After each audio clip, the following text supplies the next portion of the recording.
Balik lagi ke channel Tapak Misteri Backpacker, karena setiap perjalanan pasti punya cerita.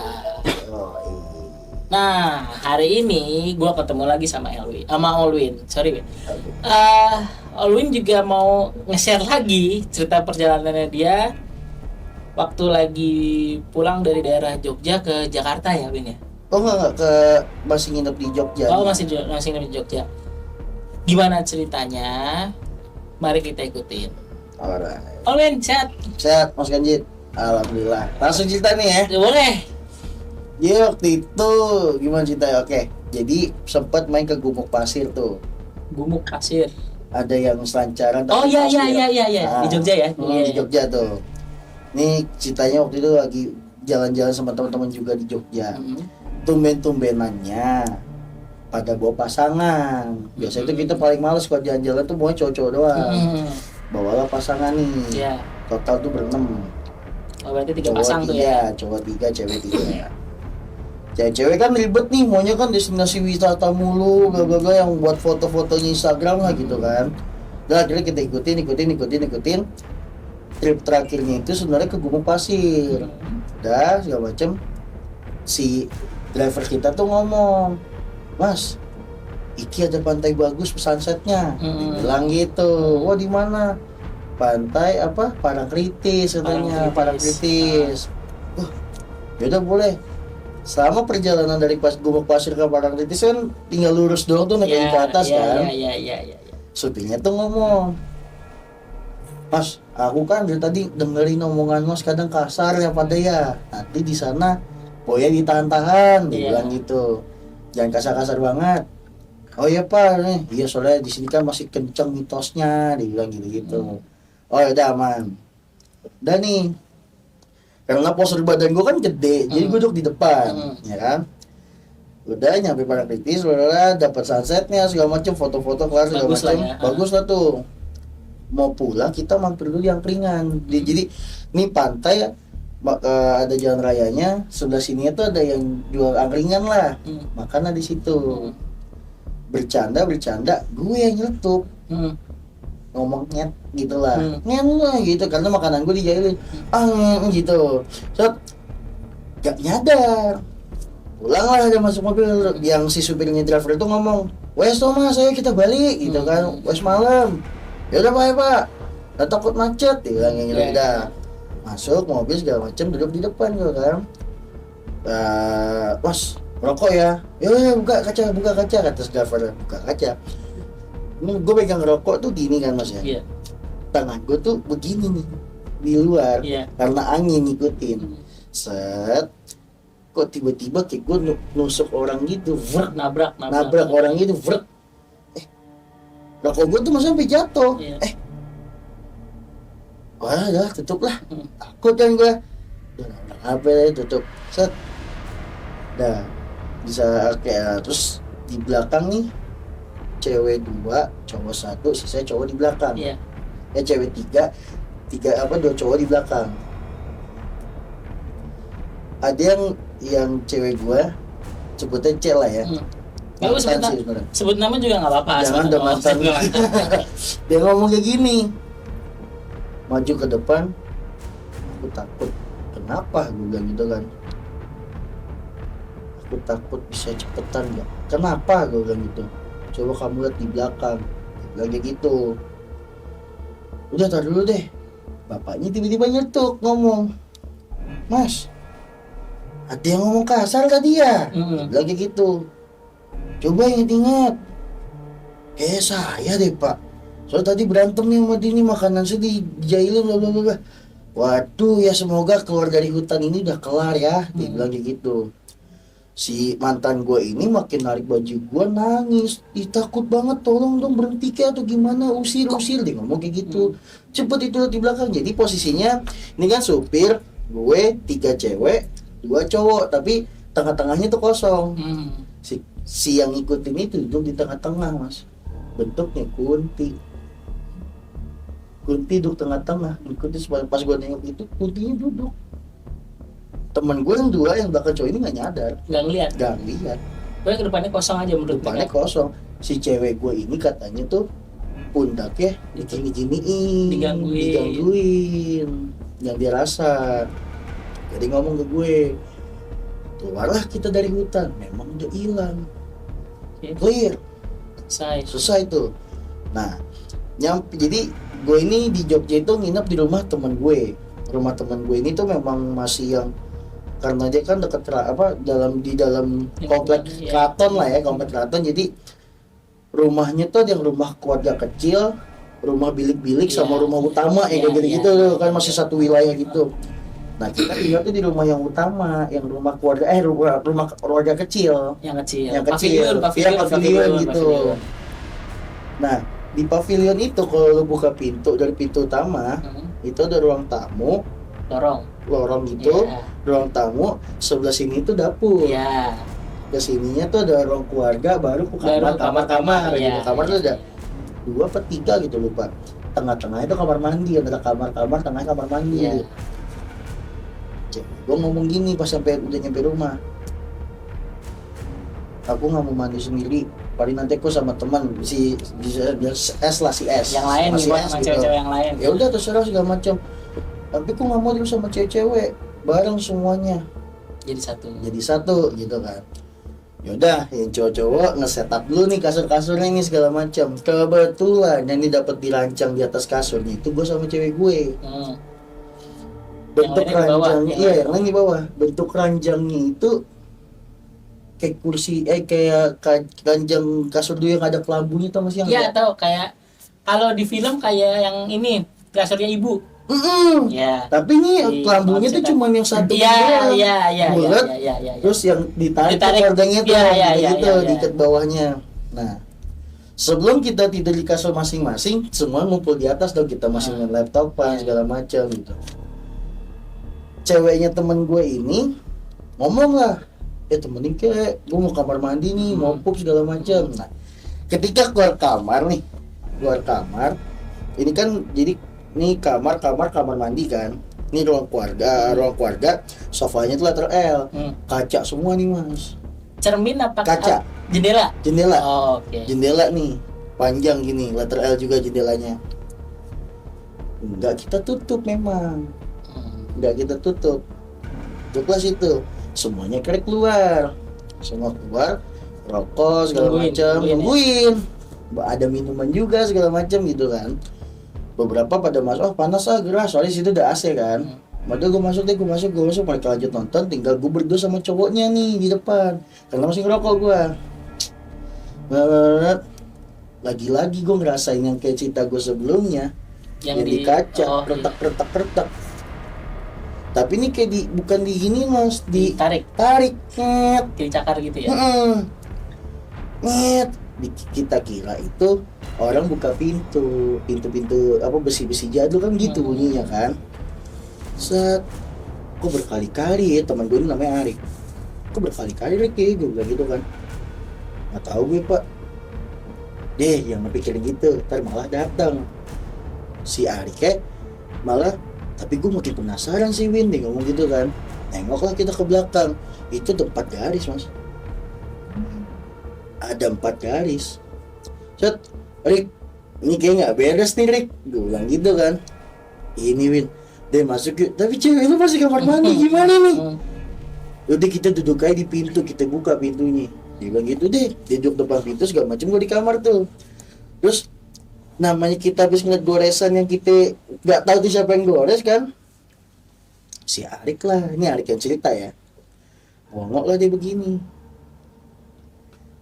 Aduh, ketika dia ngongok dia langsung narik tangan gue, begitu, semoga gue nggak halu, soalnya dia inilah ada itunya lah. Gue nengok, itu nggak taunya bener mas, penjaga yang di belakang merasa terganggu karena kita katanya berisi, karena ngumpul ngeriung, karena kan rumah itu juga jarang diisi kan. Ketika isi kita ada nyetel lagu, ini terus tambah ada minuman kenikmatan ya kan segala macam. Yang di belakang itu sosoknya tuh kakek-kakek, yang Arik lihat itu kakek-kakek segala macam. Terus akhirnya gue tegesin, ternyata sama apa yang gue sama Arik tuh kakek-kakek. Tapi nggak berhenti di situ tuh kakek-kakek. ketika dia habis goret-goretin kaca itu segala macam, udah ya malam kita pasti matiin lampu dong, semuanya dong. Kebelet lah gua yang kebelet. Sekitar jam 2-an kalau nggak salah gua bangun matiin lagu segala macam, ngeliat jam ngecas HP kan soalnya kan jam 2 nih. Keluarlah gua dari kamar dikit. Ini kamar sama kamar mandi dekat banget dong. Buka pintu, nengok, itu kakek-kakek di ruang tamu diri pegang tongkat. Begini dong. Lihat ke kamar, Lihat di kamar kita semua. bukan ke kamar mandi atau Enggak. bukan? Ini kan jadi pintu kamar kecil, ini yang sini kan kamar gede, pintu kamar kecil, kamar mandi, kamar yang gede. Dia di tengah-tengahnya, tapi madepnya nyerap ke kamar. Baik, ini ada tongkatnya gitu, dia begini. Goyang doang deh. Gue nggak jadi kencing, mas. Gue masuk lagi. Gue mencoba tidur segala macem. Gelisah. Nggak bisa tidur gue. Tiba-tiba ini yang anehnya, gue nggak tahu ini dari mana juga. Anehnya, kasur gue ini tiba-tiba tuh kayak ada yang goyang-goyangin. Kelambunya itu berasa itu gue, padahal gue merem. Tapi di kayak benak pikiran gue tuh kelambunya tuh kayak ngek. Yang cewek gue yang bangun. Ngapain sih dia nengok ke atas teriak. Itu satu kamar ngeliat, mas. Apa tuh? Yang kuntilanak tadi dari pantai Parakritis itu di kelambu bulatannya merinding gue, aduh pakai jaket kelihatan ini. Itu yang dari pantai Parakritis itu ketawanya gue masih inget. Terus keluar. Buyar semua. Nah, kan di depan ada kayak kakek. Nggak tahu itu aja pokoknya kita buyar. Ada yang jaga rumah itu. Jadi kita sebutnya Mbok lah. Ya. Si Mbok ini ngomong, dia jadi marah sama kita kan. Kowe ini kok dari luar itu senggan cuci kaki. Assalamualaikum ke rumah. Selama aku jaga ini nggak pernah aku ngeliat dia. Dia kayak gitu-gitu, marah lah segala macam. Panggillah anaknya nih, anaknya si Mbok ini masuk ke kamar kita segala macam. Udah sampai si anak itu keluar segala macam, ternyata komunikasi anak itu sama si makhluk tadi itu si Kunti ini komunikasi segala macam. Gue kan belum cerita kronologinya di Parakritis itu seperti apa kan. Anak itu langsung ngomong gini, lo besok balik dah ke sana dah, minta maaf dekat angkringan itu. Langsung ngomong begitu, mas. Ngapain gue bilang? Kan ngomong itu, lo yang minta maaf sono sama teman-teman bawa ke sono. Dia bilang gitu. Tapi kata simbolnya, udah nggak apa-apa, minta maaf aja dari sini, dari sholat bisa, insya Allah. Yang gitu, kita nggak ngelakuin, mas. Kita bener sholat, sholat lagi minta maaf, blablabla. Hari ketiganya, semua pintu kita nih malam, udah hari terakhir, besok paginya kita mau pulang, malam itu kita memang nggak ada minum, nggak ada apa segala macam, tapi emang lagu, nonton segala macam gitu-gitu. Dan nih kita bakar rokok. Logikanya kita bakar rokok atau kayak rokok semacam rokok putih lah ya. Itu kan memang cepat habis ketika kita isap terus tuh kan. Ini kita taruh, mas. Gue ngeliat langsung seret. Nggak ada angin, nggak ada apa. Nggak ada apa, seret. Itu pertama gak apa, merasa ganjilnya tuh kayak, ini rokok gue siapa yang make nih? Apa gue bilang kayak gitu kan. Oh, lu punya rokok sendiri, ngapain lu duduk-duduk gue pada? Dia bilang gitu kan. Ini habis nih, gue bilang gitu kan. Baru gue tinggal kencing doang gitu.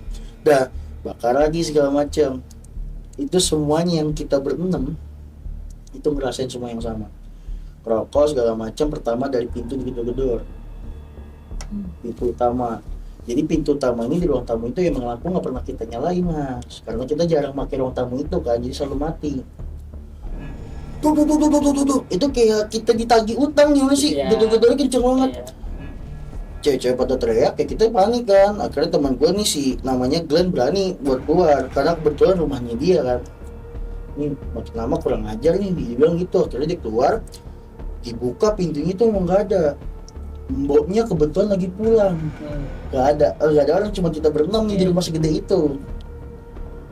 Gedor segala macam. Dari pintu ini dibuka pintu dapur yang bunyi. Wah, ini nggak jelas, wah. Jadi si Glenn ini gue panggilnya Jawa karena dia orang Jawa gitu kan ya, nama tongkrongan lah. wah ini nggak jelas nih Wak, gue bilang gitu ya kan. Nih udah gitu dia sholat dia segala macam bla bla bla. Ini pintu ditutup, pintu dapur si Arik ini buka, ditutup pintu kamar yang gitu-gitu Dari dalam. dari dalam. Dang dang dang dang dang dang dang dang dang dang dang dang dang dang. Oh itu cewek-cewek udah pada Panik. histeris lah, udah pada nangis segala macam bla bla bla bla bla bla bla bla. Udah gitu kan Jogja daerah keraton kan kosong ya walaupun kita dekat Iya. alun-alun Iya, ya kan. iya. Orang Sepi, udah sepi, pada sepi, fokusnya ke alun-alun gitu kan. Orang alun-alun depan rumah kita tuh nggak ada. Iya, iya. Ini gimana segala macem. Berakhirnya ketika gue buka pintu itu semua ada 4 makhluk.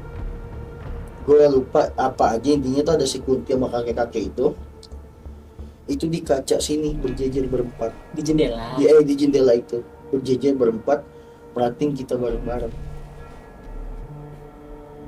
dengan posisi mereka yang sama kayak kakek-kakek begini semua. Itu dari situ akhirnya nggak tahu kenapa mbok itu datang. Pokoknya ketika kita ngeliat itu di jendela itu, kita semua langsung masuk kamar, kunci pintu, nangis segala macam bla bla bla bla, karena kan pintu depan-depannya kita belum tutup kan, Masih kebuka. Nggak ada yang ngabarin mboknya, mbok itu datang beserta ustadz-ustadznya segala macam. Datang si ustadz ini akhirnya masuk ke rumah, langsung lewat ke pintu belakang, dibersihin segala macam. Mboknya masuk ke kita segala macam, ditenangin, yang cewek-cewek ditenangin segala macam, yang cowok-cowok suruh keluar sama mbok. Wes yang cowok coba bantu ngisi ustadz itu gitu, bantu keluar ustadz segala macam. Itu pertama kali mas gue benar-benar sepati. Terbang gitu lagi terbang. Tiba-tiba bahkan zoom. Maksud gua di ruangan tamu itu. Enggak, jadi kan ini ruang tamu, ada pintu yang belakang dan dapur. Iya. Itu halaman, pohon satu di pojok. Iya. Gua pas keluar, jadi pohon itu kelihatan dari jendela kita yang letter L itu. Iya. Pas baru keluar, gua ngeliat ustadznya, api, vup, Ke atas. ini, vup. Ustadz langsung astagfirullahaladzim. Ini jahat ini, dari mana? Ustadznya masuk, baru kita diinterogasi situ. Kalian dari mana aja segala macam, apa yang kalian perbuat? Ini kalian bukan orang sini, kalian ini gini. Oh diocehin bla bla bla bla bla bla bla bla bla bla. Berakhirnya temen cewek gue ini disuruh minta maaf. Akhirnya kita ke Paradies lagi Malam itu. malam itu ketika masih kesurupan dalam mobil. Begitu nyampe kritis. Sampai parang kritis, dia bilang si setan itu ngomong bahasa Jawa, gue nggak ngerti artinya apa. Terus ditranslatein lah, dia bilang kayak intinya kalian pada minta maaf karena sudah sompral. pada minta maaf segala macam.